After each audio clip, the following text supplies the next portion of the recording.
ఈ వీడియోలో India versus south Africa 50-20 ఏం జరిగిందో షార్ట్గా మాట్లాడుకునే ప్రయత్నం చేద్దాం.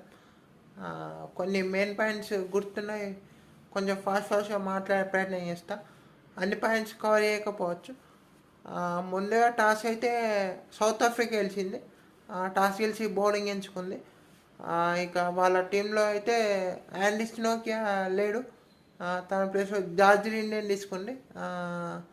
ఇక మీకు ఇండియా టీం విషయానికి వచ్చేస్తే సూర్యకుమార్ యాదవ్ మేము బ్యాట్ ఫస్ట్ చేసేవాళ్ళం అన్నారు. డ్యూ ఫ్యాక్టరీ ఏమంతా ఉండకపోవచ్చు, బ్యాట్ ఫస్ట్ చేస్తాం అన్నారు. హర్షిత్ రాణా డ్రాప్ చేసిళ్ళు. హర్షిత్ రాణా డ్రాప్ చేసి మీకు బుమ్రా వచ్చిండు హర్షిత్ రాణా ప్లేస్లో.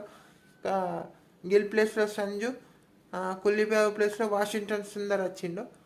సో ఈ 3 చేంజెస్ అయితే చేసిళ్ళు ఇండియా వాళ్ళు. ఇంకా మీకు మ్యాచ్ స్టార్ట్ అయింది, మంచి స్టార్ట్ వచ్చింది. గిల్ సంజు శాంసన్ మధ్య. సంజు శాంసన్ అయితే అటాకింగ్ చేసుకుంటా పోయిండు.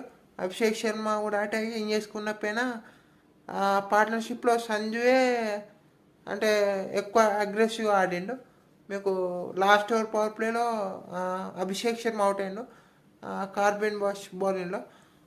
అది చిన్న స్పైక్ వచ్చింది, అప్పుడు గ్లవ్ తాకింది బాల్.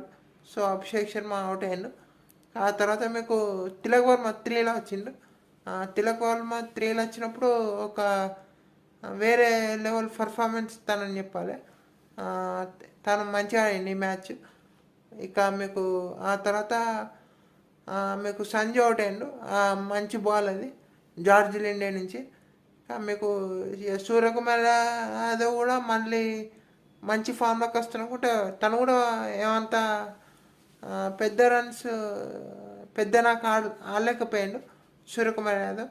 ఇక ఆ తర్వాత ఆదిపాండ్య వచ్చిండు. ఆదిపాండ్య ఉన్న తిలక్ వర్మ మధ్య ఆ పార్ట్నర్షిప్ అయితే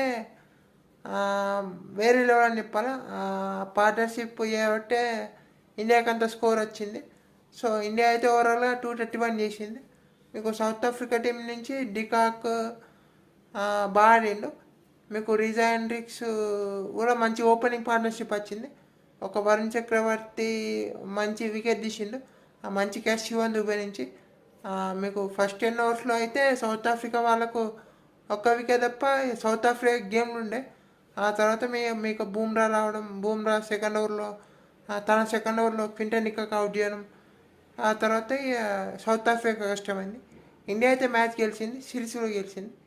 అంతే video. Thank you all for watching.